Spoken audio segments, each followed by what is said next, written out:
Nem todo mundo que você odeia é fascista.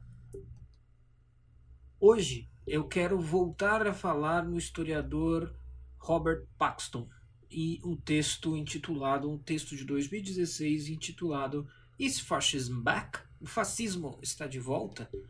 Donald Trump, Tea Party, Estado Islâmico e etc. podem ser considerados fascistas? Sim ou não? Eu sou o Andreas Barreto, seja bem-vindo a mais um Oliver Talk. Oliver Talk. Bem-vindo ao seu podcast de hoje. Enjoy! Então, hoje a gente prossegue na nossa reflexão sobre fascismo e eu vou retornar ao Robert Paxton. Quem está acompanhando a discussão, seja aqui nos podcasts, seja nas lives que depois viram podcasts, já ouviu falar do Robert Paxton e eu vou justificar por que eu vou falar nele novamente, mas isso no interior do podcast. Aqui estamos apenas esquentando, né? Sempre lembrando a vocês de acessarem o Oliver Talk nas redes sociais, né? E também nos ajudar via Hotmart. Agora, né, o Apoia-se do Oliver Talk, o apoia.se/Oliver Talk, continua aberto e continua sendo possível contribuir por ele, mas se você contribuir por lá, você vai ficar privado de ter acesso ao Teatro das Ideias, que vai ser o curso de formação liberal do Oliver Talk, né, onde o Luciano e eu, seguindo a lista de estudos oferecida pelo Mortimer Adler, vamos aí guiar a todos os interessados numa formação liberal aí clássica. Então, todos estão incentivados a nos ajudar e é mais interessante no momento via Hotmart, mas fique à vontade para nos ajudar em qualquer meio.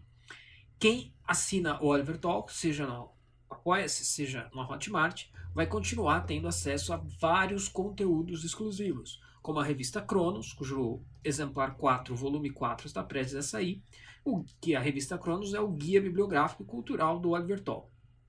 Você também vai ter acesso a podcasts exclusivos, e-books que orientam as séries do Oliver Talk e muito mais. Lembrando também, né, o curso Jordan Peterson Entre a Ordem e o Caos na Civilização Ocidental continua disponível para compra, basta você procurar caso ainda não tenha comprado. Antes de começar, propriamente, não se esqueça de assinar agora o podcast Oliver Talk no Spotify, no iTunes, no SoundCloud e no Deezer, ou no seu aplicativo de podcast favorito da Google Play ou da Apple Store. Caso esteja ouvindo pelo YouTube, não se esqueça de se inscrever no canal e ativar o sininho para as notificações. Então, gente, o que acontece? Primeiro, por que eu estou voltando ao Robert Paxton? Quando eu anunciei a primeira live baseada no livro do Paxton, Anatomia do Fascismo, algumas pessoas, eu mesmo no próprio post, né, no primeiro post que eu mencionei o Paxton, eu falei que ele é um autor de esquerda. E aí, mas mesmo fazendo essa observação e essa menção, né, para mostrar para as pessoas que eu estou e estava ciente disso, porque usaram um autor de esquerda, porque até falaram que o Jornal Goldberg, né, naquele livro Fascismo de Esquerda, critica muito o Robert Paxton. Eu confesso, eu li esse livro Fascismo de Esquerda já há algum tempo. Eu não lembrava dessa referência, porque tem muitos autores que falam sobre fascismo, como eu já disse também, né? Mas não importa, né? Não importa. Eu acho que se a gente consegue usar, se os nossos pontos podem ser defendidos utilizando as próprias fontes de esquerda, né, da esquerda, um tanto melhor. Né? E outra coisa, o Oliver Talk, até por princípio, tem essa pegada formativa e cultural, e para quem tem essa pegada formativa e cultural, é imprescindível que se leia também os outros. Né? Então aqui não é um clubinho, né? Assim, todos nós aqui compactuamos dos métodos pedagógicos do Olavo de Carvalho, e até hoje o único sujeito que me recomendou o curso mais longo de marxismo é o Olavo de Carvalho. Que ele fala, olha, ele tem um artigo agora que me foge o nome, mas ele diz, olha, você tem esse plano aqui, você tem que ler as obras do Marx, as obras do Lenin, depois você lê o Leszek Kolakowski, no Main Currents of Marxism, né, as principais correntes do marxismo. Isso daí é tarefa para mais ou menos 3 anos. Depois que você fizer isso, você pode falar de marxismo. Isso é o Olavo de Carvalho falando. Né? Ou seja, quem ainda fica, mas você está usando um autor de esquerda. Pois é. Quem faz isso com ares de objeção não entendeu muito bem as coisas ainda. Se a pessoa faz isso no sentido de, olha, talvez não saiba, talvez não lembre, tô só alertando, menos mal, né? Agora, se é no sentido de, não, esse cara é de esquerda, não toque nele, né? Não entendeu direito ainda como é que funciona esse negócio de estudo de vida intelectual, de enfim, né? Isso que nós fazemos aqui, né? Essa vida formativa. Então, vamos lá. O Paxton tem esse título, esse artigo, né, chamado O Fascismo Está de Volta, que foi publicado em janeiro de 2016 num site chamado Project Syndicate, né, Projeto Sindicato. Não sei o pano de fundo do site, se é de esquerda, de direita, não sei, não me interessa. Mas o que interessa aqui é o texto. Tá? Eu li o texto previamente, mais de uma vez, evidentemente, mas eu estou com ele aqui na mão, eu vou seguir o raciocínio do texto.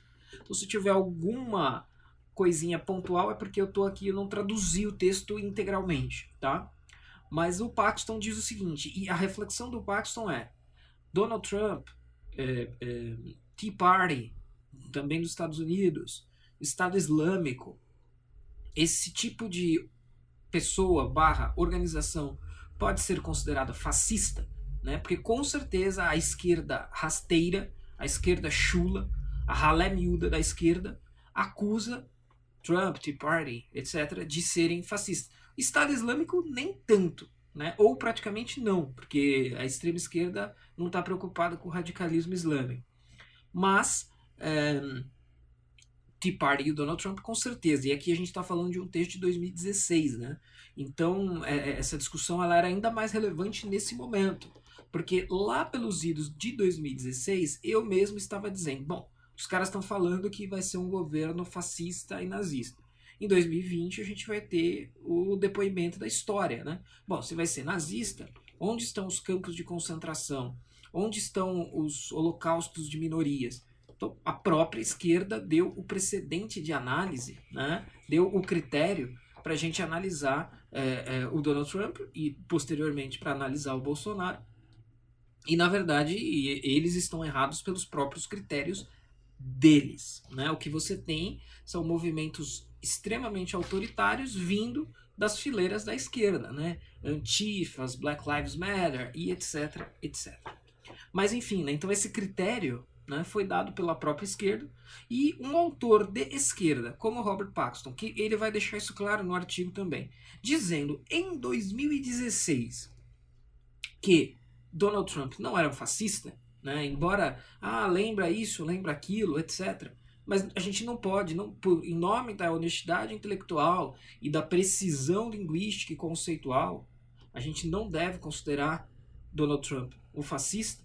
Né? Então, esse autor de esquerda, tendo ainda esse resquício de honestidade intelectual, é um fato a se mencionar, é um fato a se comemorar, e no campo da retórica, se você está debatendo com um esquerdista que está defendendo isso, um tanto melhor fazer isso utilizando um autor de esquerda como fonte. Né? Então você tem dois elementos aí, esse elemento mais retórico, essa vantagem retórica, e você tem a sua formação individual, né? Você não encara a vida intelectual como um clubinho, né? Um clubinho de conservadores onde só leiam conservadores.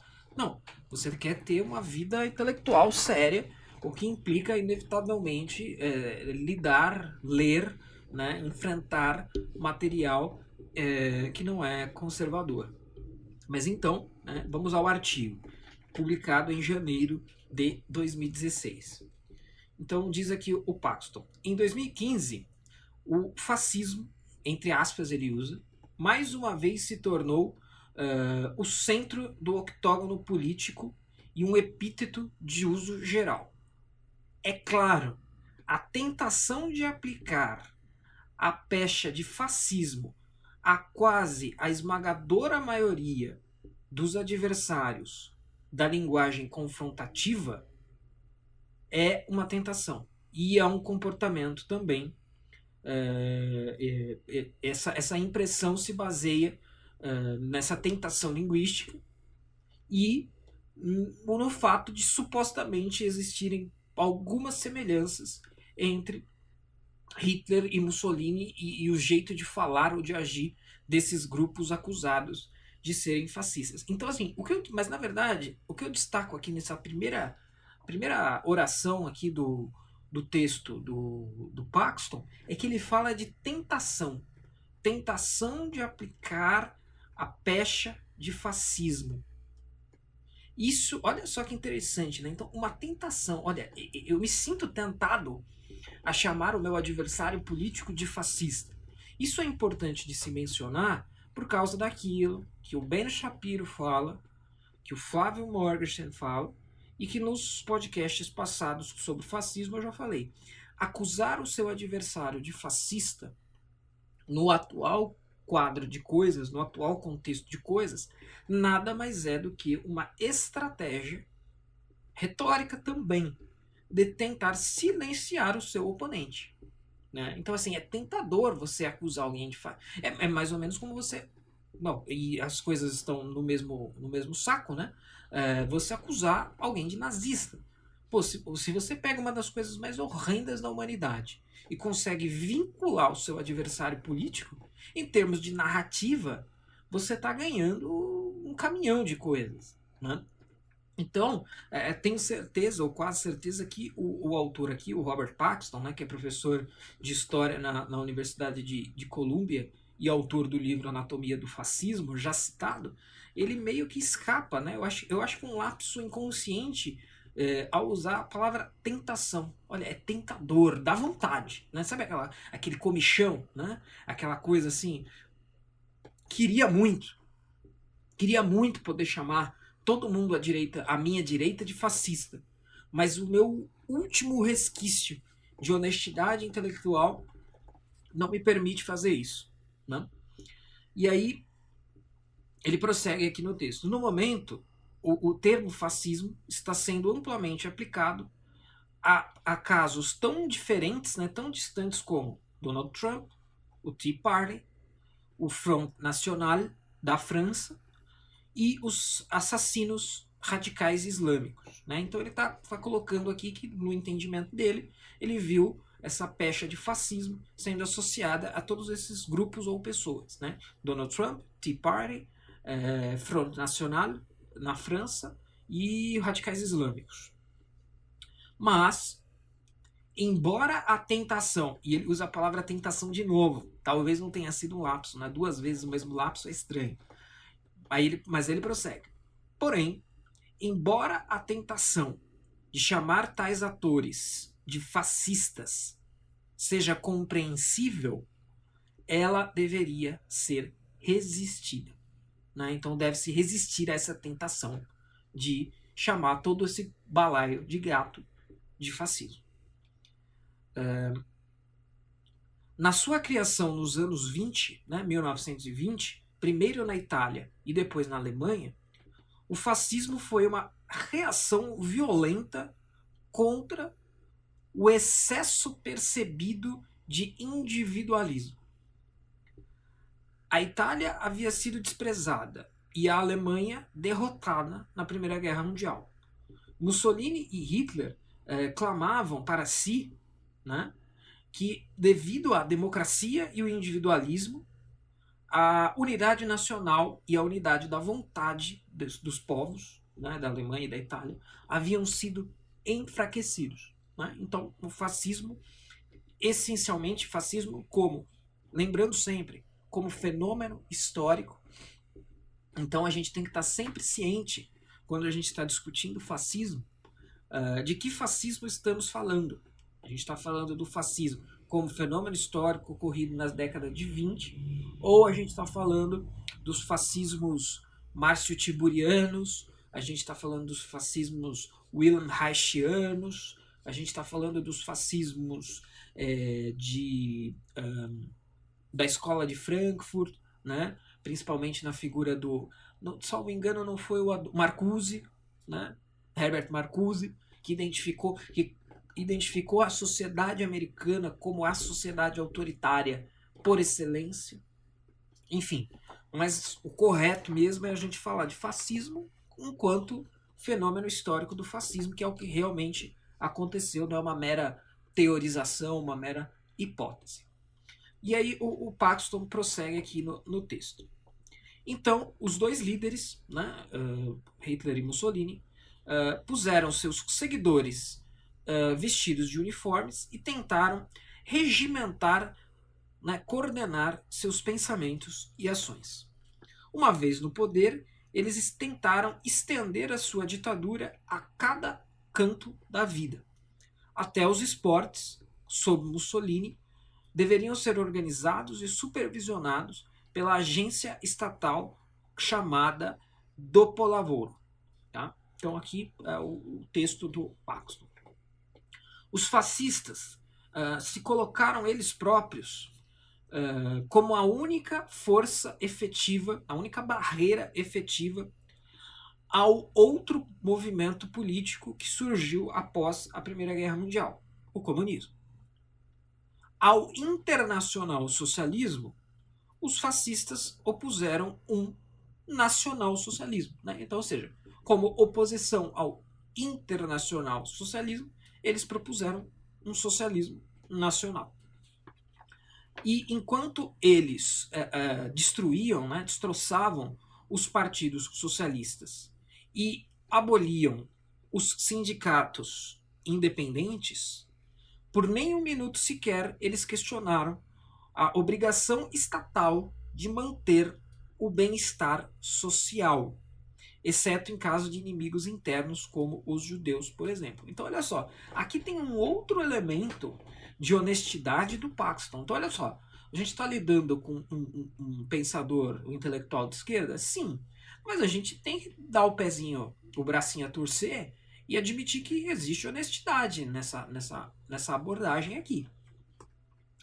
Porque ele está falando que, bom, realmente, olha, ao internacional socialismo opuseram-se nacional-socialistas.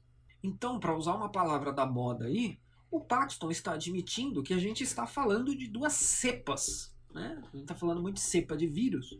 Então a gente está falando de duas cepas, duas famílias de socialismo. Um é nacional, o outro é internacional. Esse é o primeiro ponto. O segundo ponto.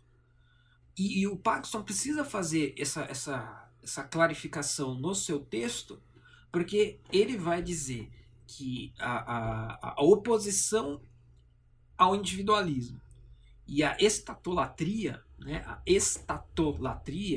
o amor pelo Estado dirigista, são duas características essenciais do fascismo. Né? Então ele precisa fazer essa distinção. Então, os fascistas e os nazistas em nenhum momento pensaram em questionar a manutenção do estado de bem-estar social. Ou seja, o Estado como dirigente, né, como gestor das dinâmicas sociais. Aí agora ele diz: o movimento que chama a si mesmo de Estado Islâmico parece contemplar esse horizonte, essa cena. As vontades de seus seguidores e as identidades pessoais estão subordinadas ao movimento. E tudo se dirige ao fim último da autoabnegação, do suicídio. Mas há diferenças fundamentais também. Então, embora aqui ele está dizendo, olha, talvez o Estado Islâmico seja o mais próximo do que a gente poderia chamar de fascismo, mas mesmo ele ainda é problemático chamar de fascismo. O Estado Islâmico, prossegue aqui o Paxton, o Estado Islâmico é menos um Estado do que um quase califado, devotado à supremacia de uma religião, de maneira que passe tratorando, né, que passe por cima e até mesmo elimine os Estados-nação. Né? Então, olha só, isso é uma coisa muito importante. O conceito de Estado-nação para o Estado Islâmico é muito problemático. Então a gente estaria mais ou menos como num internacional, um califado internacional para os radicais islamistas, mesmo do Estado Islâmico, né? Mesmo que eles carreguem o nome Estado Islâmico, as suas ideias em nenhum sentido estão confinadas a um único Estado.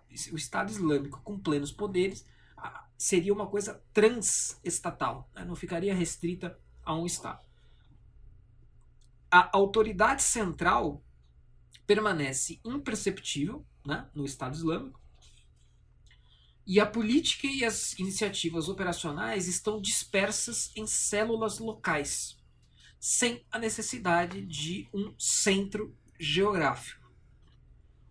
Aí prossegue o Paxton. Os fascistas eram nacionalistas, enraizaram, né, se basearam nos Estados-nação e se devotaram ao fortalecimento e engrandecimento do Estado. Os líderes fascistas e os seus regimes fizeram o melhor, fizeram o máximo para subordinar a religião aos propósitos estatais. O máximo que podemos fazer é identificar o Estado Islâmico como uma subespécie de totalitarismo religioso, mas é fundamentalmente distinto do fascismo clássico, centralizado, secular, ditatorial e com líderes glamorizados. Então, olha só, isso também é um ensinamento importante para nós no seguinte sentido.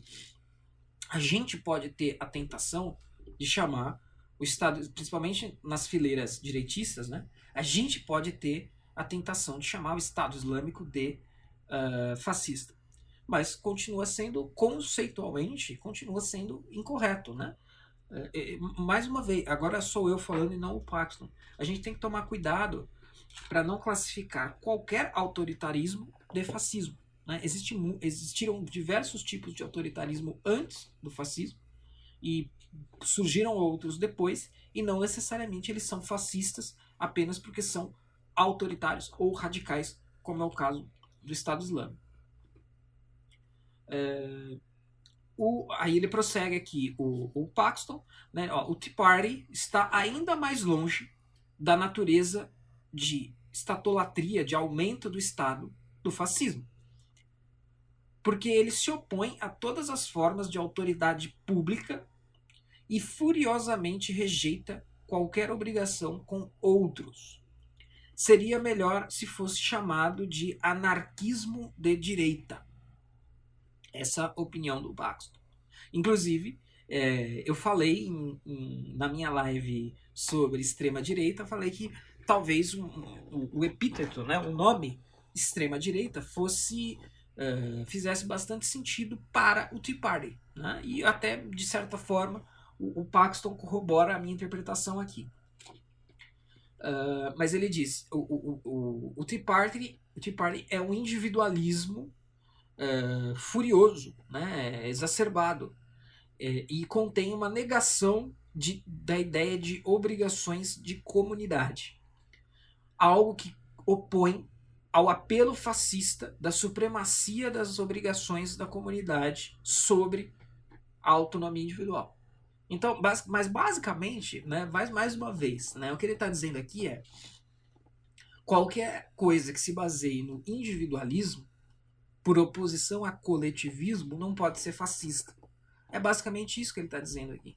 Né? Então está mais para um anarquismo de direita, ou seja, uma coisa muito centrada no indivíduo, do que para fascismo. Agora, é claro, o militante de esquerda vai ter esse cuidado conceitual, vai perder a oportunidade de chamar o seu adversário, agora o Tea Party, ou seja quem for, de fascista? Não vai. Mas cabe a nós fazer esse exercício conceitual, explicar o que realmente é e, inclusive, ter à mão elementos como este do Paxton, né? Alguém de uma esquerda razoável, para provar que não se trata de fascismo. O Front National, of course, é claro, tem as suas raízes na França de Vichy. E seu fundador, o Jean-Baptiste Le Pen, há muito tempo expressou seu desprezo pela tradição republicana francesa. Mas o seu sucesso emergente nos dias de hoje, sob a liderança da sua filha Le Pen, Marine Le Pen, se deve em parte ao sacrifício, né, ao esforço do partido de se distanciar do seu lado mais briguento, né, do seu lado militante de rua e do seu lado de negação do Holocausto. Né? E de fato, o Front National, né, ele segue com o nome Front National, segue com o sobrenome dos Le Pens, né, exceto a Marion Le Pen. Né? A Marion, ela foi ou vai ser candidata a algum cargo minoritário na França, e no banner dela sumiu o sobrenome Le Pen, ficou só Marion. Então, de fato, isso que o Paxton está dizendo aqui, realmente, o que poderia ser talvez chamado de fascismo seria na época do Jean-Marie Le Pen. Atualmente, a Marine Le Pen já baixou um pouco a guarda, e a tendência para a próxima geração é que se baixe a guarda ainda mais. Então dificulta essa tentação, para voltar na palavra inicial do artigo, essa tentação de classificar o Front National como fascista. Agora, o Paxton vai falar do Trump, e ele, me parece aqui pelo artigo, o que ele estaria mais disposto a chamar de fascismo de fascista, seria o Trump. Mas, mesmo assim, ele fala, olha, continuaria sendo impreciso. Mas ele gasta aqui 3 parágrafos, os 3 últimos parágrafos do texto, para falar do Trump, e ele me parece mais predisposto a considerar o Trump como um fascista. Mas ainda assim, tem elementos, né, da doutrina trumpista, digamos, que não permitem que isso seja feito com toda certeza. Ele mesmo diz, Donald Trump é um caso especial. Superficialmente,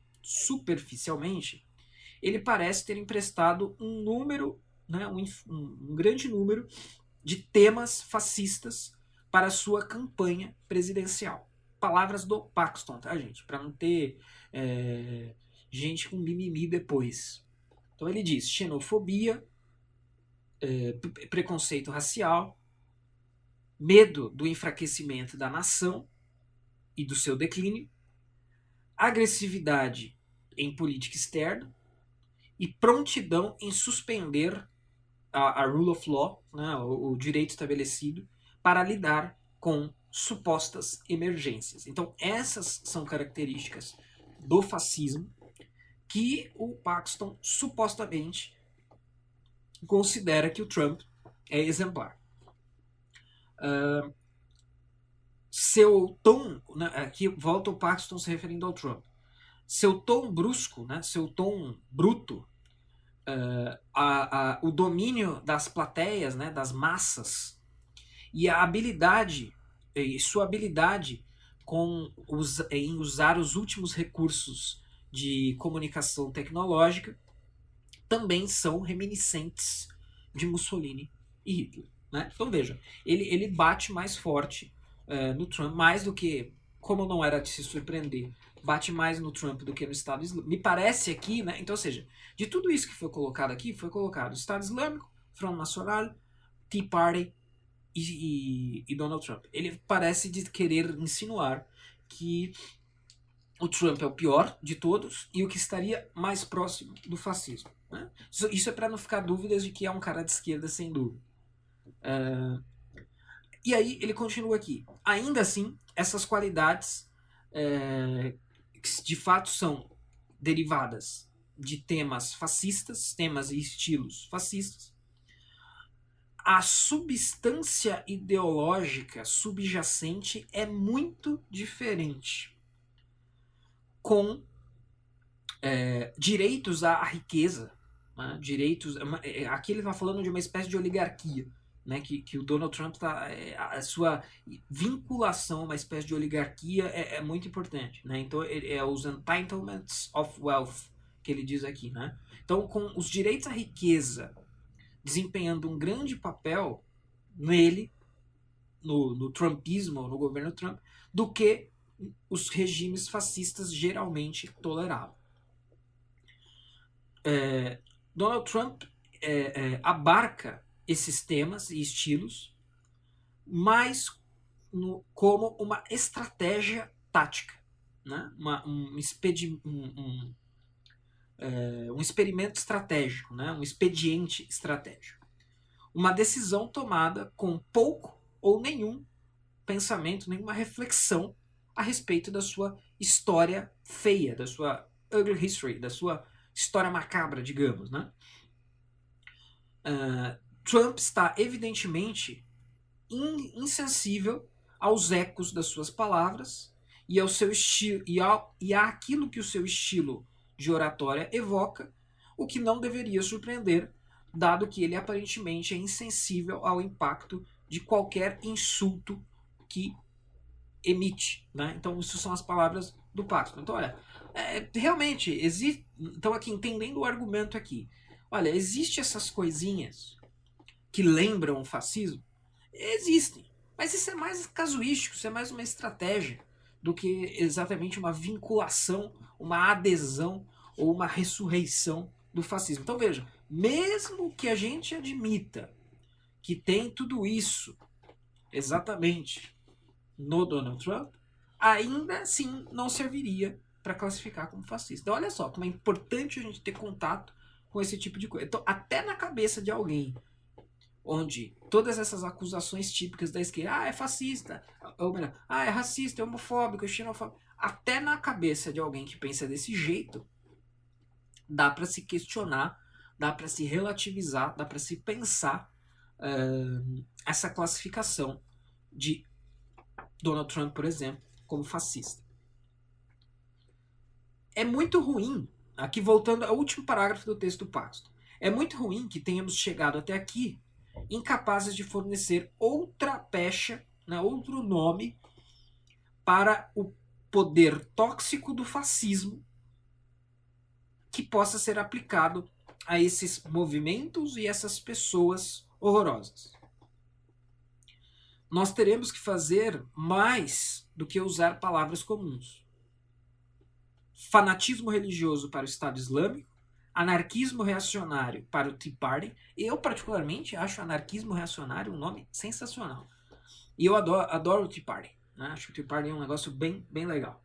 É o tipo de extrema-direita. Se a gente concordar que o Tea Party é extrema-direita, aí sou de extrema-direita tranquilão.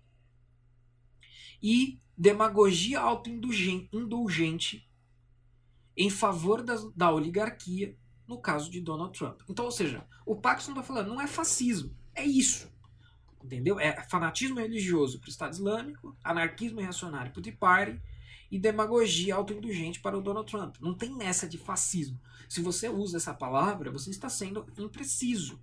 E se você usa essa palavra de propósito, sabendo disso, você está sendo intelectualmente desonesto. Existem movimentos estranhos, né, esquisitos nos dias de hoje, como o Nações Arianas nos Estados Unidos e o Aurora Dourada na Grécia, que amplamente se servem do simbolismo nazista e empregam violência física. O termo fascista se aplica melhor a eles. Então, em último caso, se fosse olha, você tem que classificar alguém hoje como fascista. Isso caberia muito mais a esses Nações Ariana dos Estados Unidos ou a Aurora Dourada da Grécia. Esse Nações Ariana eu não conheço. A Aurora Dourada eu já ouvi falar e conheço bem mais. Esses de fato me parecem nazistas e portanto, poderiam ser classificados como fascistas. Mas vejam só o que é o cuidado conceitual, né, gente? O cuidado conceitual é um negócio muito importante. Né? E mesmo nas mentes de esquerda, aquelas que não se renderam em absoluto à militância, ao movimento, ainda existe essa tentativa e esse apego e esse apelo à precisão conceitual, né? Então isso é muito importante. Esse podcast aqui é um podcast mais curto, mas bastante importante aí na nossa reflexão que a gente está fazendo sobre o fascismo. Certo? Então, meus caros, é isso. Acompanhe o Oliver Talk nas redes sociais.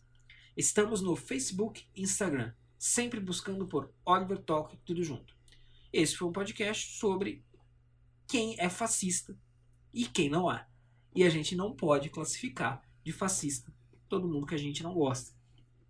Não deixem de me acompanhar nas redes sociais. Basta procurar por André Assi Barreto no Facebook, no Twitter, no Parler. Estamos lá no Parler, eu, Luciano, a gangue toda. Muito obrigado e até a próxima. Oliver Talk. Este é o fim do seu podcast.